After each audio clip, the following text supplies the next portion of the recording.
All right, hello and welcome. SFU Math 152. Brenda Davison here. This is section 11.5, alternating series. So we've introduced the idea of a series the last few lectures. That's about when we add numbers together, a variety of numbers together, and we see whether we can get a finite sum or not. And we've only occasionally been able to get at that finite sum. You may wonder why we're doing this. And well, what we're going to see first off is we could use infinite series to calculate certain numbers, for example, e, or something like that, to log 2 to precision based on using a series and doing a finite number of terms and then understanding what the error bound would look like. So we can do that. And what is coming is a very important topic where we're going to allow the variable x to enter in to the infinite series, and so that we're going to be able to have a function that will be defined as an infinite series. And this opens up a whole new window into being able to deal with functions, and that will be the Taylor series, and that is an important topic. So for a large variety of reasons, which I'll indicate more when we get to it. So bear with me on all these convergence testing. It's important to understand whether these things converge, and then we'll want to be talking about how we can use these and what they converge to. Okay, so we are now going to look at another type of series called the alternating series.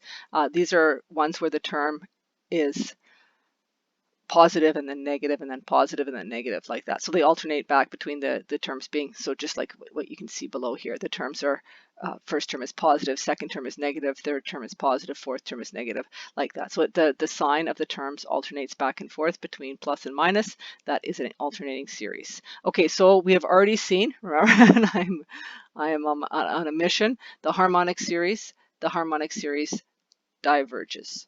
Okay, that's an important one. We've seen two proofs of that, and we've also used it already as well. So that the harmonic series, let me write it here, the harmonic series diverges. Okay, so what happens though if we go and take alternating terms? Instead of adding 1 plus a half plus a third plus a quarter, what if we say 1 minus a half plus a third minus a quarter plus a fifth? Will that converge or will that diverge? We don't actually know the answer to that question. And what we're going to do is just get a little bit of information about what does happen with alternating series, and then we'll easily be able to answer that question. So first of all, just to make formal, the alternating series, if we have a sequence of positive numbers, then if we were to make every other one negative, we would call that the alternating series. And it's very actually much easier to tell if an alternating series converges than one whose terms are, say, all positive, or one who has, like, 5 positive terms, then 1 negative term, then 5 positive terms. Like if it's alternating back and forth, we can use this alternating series test, and that makes it much easier to decide upon the convergence. So alternating series look like this. The sign alternates back and forth between positive and negative, and then you have however you're going to calculate what the actual numeric value of those terms are. If it is the case that both of these conditions are satisfied, the limit of the terms goes to 0, and that the terms are monotonically decreasing for all n, then the series is convergent. So that is an easy, usually a rather easy thing to check. This condition here, just so we know, this means it doesn't oscillate. Okay, so it's just steadily decreasing. Let me even just write that. Means it doesn't oscillate. So I mean, in fact, even before we do it formally, just looking back here, you can see, hey, the terms steadily decrease in absolute value, and also they go to 0. So we expect this alternating harmonic series to converge. I think what we're going to do now is just write that up formally. So here it is, test if the alternating harmonic series is convergent or divergent. So when you see an alternating series, generally speaking, you're going to want to immediately use the alternating series test because it's usually straightforward and fast. So we use the alternating series test. We have to check two things. Does the sides of the terms go to 0. So I'm considering this whole thing here to be an, and so that means that bn is equal to 1 over n. So an is equal to minus 1 to the n plus 1 times bn in this case. Well, so I've got so I'm going to check the limit on that. So I'm sort of, what I do is I take just the positive description of the terms and I look at what happens. Does the limit as n goes to infinity of bn, which is equal to the limit as n goes to infinity of 1 over n in this case, does that equal 0? Yes, it does. And then I also take a look at whether the terms are decreasing. So I notice that bn is 1 over n, and bn plus 1 is 1 over n plus 1. So then is it the case that 1 over n plus 1 is less than 1 over n? I mean, immediately you can see that in some sense the denominator on the left is bigger. Or if you don't just see it right away, you can reciprocate both sides and ask yourself, is n plus 1 greater than n? And that is clearly true. So the terms are decreasing. So first they go to 0. Here the terms are decreasing. This is in absolute value. Terms are decreasing. And those are the only two conditions we must have satisfied. Therefore, by the alternating series test,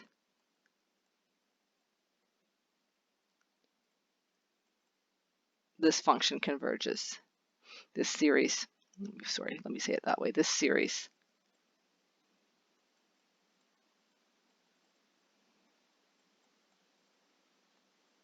converges. And I will tell you, you may want to look this up. I find these things really fascinating myself. But so it does converge, and in fact, the number that this one converges to happens to be the log of 2, the natural log of 2, which is approximately 0.6931. So we know what this one converges to. And so, in fact, this alternating series gives us a mechanism for computing the log of 2 to some degree of accuracy. Okay, let's test a couple, a series for convergence, and then we'll come and see how we can bound the error when we use an alternating series to compute a number. How do we bound the error? We've already seen how to do that using an integral for a series with all positive terms, and then now we're going to see how to do it when the terms are alternating in sign. Okay, first we're gonna just make sure that we can do the alternating series test. So we're gonna test two things here for convergence. Let's take a look at A. I don't know why that jumped down. Let me just move that back. A look at A here. There we go. That's going to be the sum of n equals 1 to infinity minus 1 to the n squared over n squared plus 2n plus 1. So I am thinking of this whole thing here as being my an, and then I think of my bn as the absolute value of that, which is going to be this here, n squared over n squared plus 2n plus 1. And then what I do is I take the limit as n goes to infinity. I have to check two things. Are the terms decreasing, and does the limit go to 0? So I'm going to check the limit first. I'm going to take the limit as n goes to infinity of bn, which is the limit as n goes to infinity of n squared over n squared plus 2n plus 1, and that is a ratio of two polynomials of the same degree, so it's the ratio of the leading coefficients. That is one. Otherwise, I could write it like this if you want. I could divide top and bottom by n squared and write this like this. Okay, I could do it that way too, and then you can see that when n gets large, those two terms here in the bottom go to 0, and the whole thing goes to 1. So the limit is 1. So in fact, this thing diverges because this is not 0. This here is not 0. So therefore, this alternating series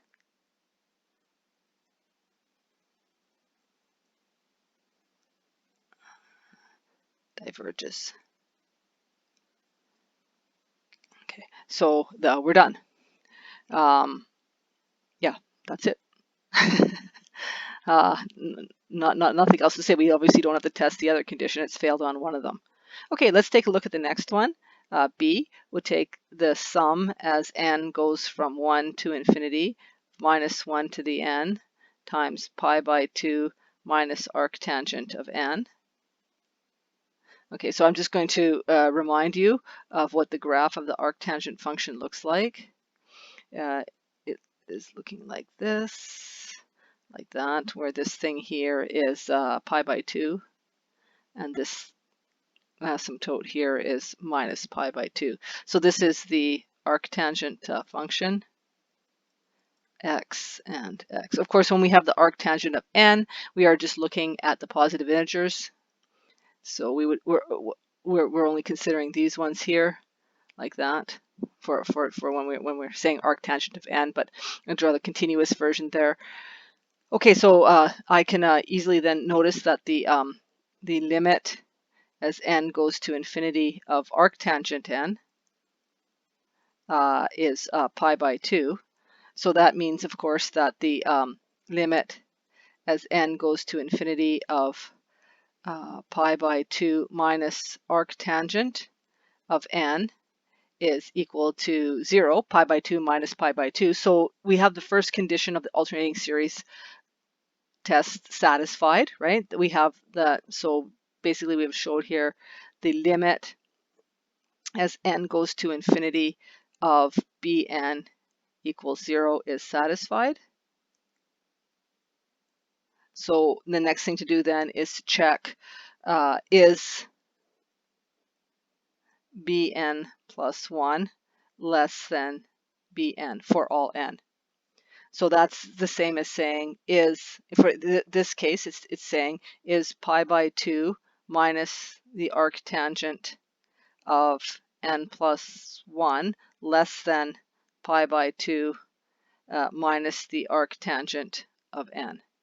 That's what we want to know. Is it a decreasing sequence? So I can take that off of both sides. I can multiply by the negative, so it becomes the equivalent of asking, is the arctangent of n plus 1 greater than the arctangent of n? And you can see from here that the arctangent is an increasing function, so the answer here is yes. This is bn is a decreasing function. If you didn't see this for some reason, that you didn't maybe have a picture in your head, and you're like, how would I know that the arctangent is a decreasing function? Then you could take its derivative and look at the derivative, right? And then the derivative will tell you whether the function is increasing or decreasing. And arctangent's an increasing function, which means that this is decreasing. Okay, so don't forget that you can use those skills from Calculus 1 in order to determine whether something is increasing or decreasing if you don't have a picture in your head, for example. Okay, so now we've showed that the limit goes to 0 and the terms are decreasing, so therefore the original series that we were looking at, this guy here, converges.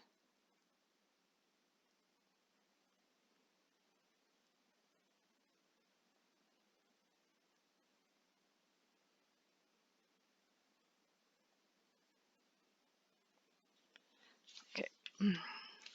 All right, next point is what happens if we take an alternating series and we just add a certain number of the terms, the first 100 terms, and then we think to ourselves, okay, we've got a convergent alternating series, we add the first 100 terms, how close are we to the actual answer, or can we at least put a bound on the error?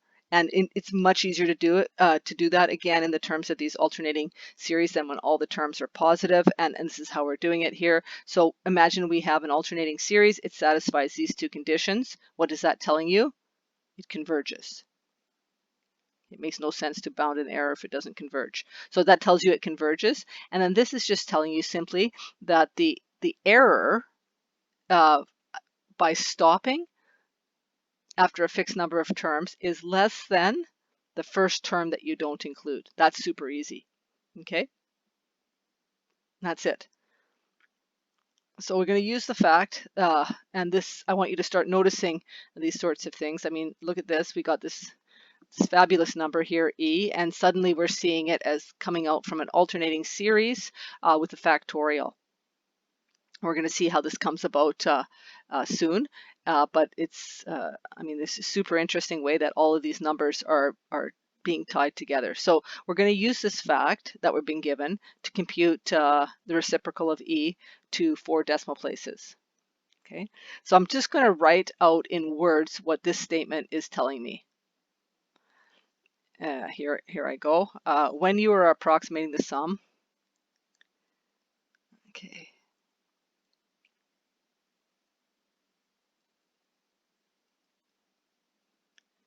the sum of an alternating series. This is only true for an alternating series. So I'm going to just underline that because that's important. The most you are out by, so that's the maximum size error that you can incur, the most that you're out by is the absolute value. Oops. Okay, that's not good grief. Try when does summer begin? This thing is listening to me. Okay, but sorry about that. I must have pressed something. The most that you're out by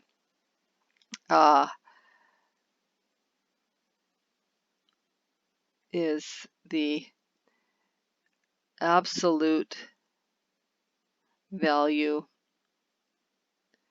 of the first neglected term. Okay, we don't want to, of course, approximate something using a series that does not converge. So the first thing we're going to check here actually is I mean, it's sort of implied by the question, but let's be honest and say the first thing that we're going to do here is check that the series converges. So first, is the series convergent? It makes no sense to try to find a number if it doesn't converge.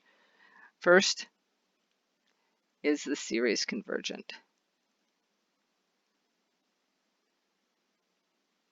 Okay, I am wondering that, and so I will take a look at Bn, which in this case is 1 over n factorial. Of course, that means that Bn plus 1 is 1 over n plus 1 factorial. So I'll first take the limit as n goes to infinity of 1 over n factorial. That is clearly 0. The factorial function grows really extraordinarily quickly. Okay, and then that's part 1 of the alternating series test satisfied. And then I'm going to ask, is this guy 1 over n plus 1 factorial, is that less than 1 over n factorial? I think you can actually pretty easily see that it is, but let us just fill in a few more details here. And I'm asking then this, n plus 1, and this goes n minus 1, dot, dot, dot, down to 1. And on this side, it's like this, n minus 1, n minus 2, dot, dot, dot, all the way down to 1. So I can simply multiply both sides by n minus 1, by n minus 2, and etc. So then I get left with this, is 1 over n plus 1 less than 1. Clearly that's true when n is, for that matter, well, I guess n would have to be 1 and above, which is exactly the case that we have. So that is true. So we, okay, we have both of our conditions for the alternating series test satisfied. So we now immediately conclude the series converges. Okay, and we're told, in fact, that the series converges to 1 over e. We don't know how to find that out yet, but we are told that the series converges, and I mean, so some ways we didn't have to check this because we got told to 1 over e. We got told that. Now we want to use this information to approximate 1 over e to 4 decimal places. Okay, so that means we want the error in approximating 1 over e to be less than 0.0001. We want to approximate to 4 decimal places. So all I ask is I'm going to leave out some term. All right, I'm going to add up some, and I'm going to come to some term, the nth term, which I'm going to leave out. And that term, because that is an upper bound on the error, that term itself, just that single one term, is going to have to be less than this because it's an alternating series, which means that n factorial will have to be greater than 1 over 0.0001, and that number is in fact 10,000. So I need an n factorial greater than 10,000. The easiest way to determine what n that is for these smaller numbers at least is to simply do a guess and check. So I mean, you can start with 5 factorial, something like that, just 7 factorial, and then see what's happening. 7 factorial is 5,040. So I go 7 times 6 times 5 times 4 times 3 times 2 times 1. I get 5,040. Then I check 8 factorial, and I get 40,320. Factorial function grows fast. So clearly we want n factorial to be greater than 10,000. So n has to be 8. And equals 8. So I have to, if I wish to approximate 1 over e to within 1/10,000ths, I will do it like this. I will say 1 over e is approximately 1 minus 1 over 1 factorial plus 1 over 2 factorial minus 1 over 3 factorial plus 1 over 4 factorial minus 1 over 5 factorial plus 1 over 6 factorial minus 1 over 7 factorial plus 1 over 8 factorial.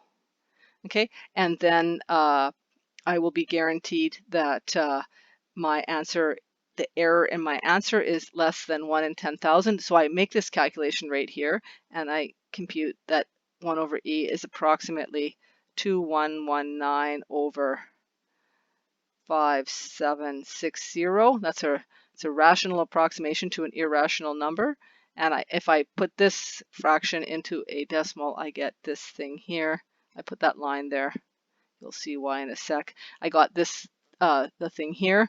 And if I get a better approximation, using say a computer or a calculator, I get this. And I'm going to put that same line there so we can see what's happening.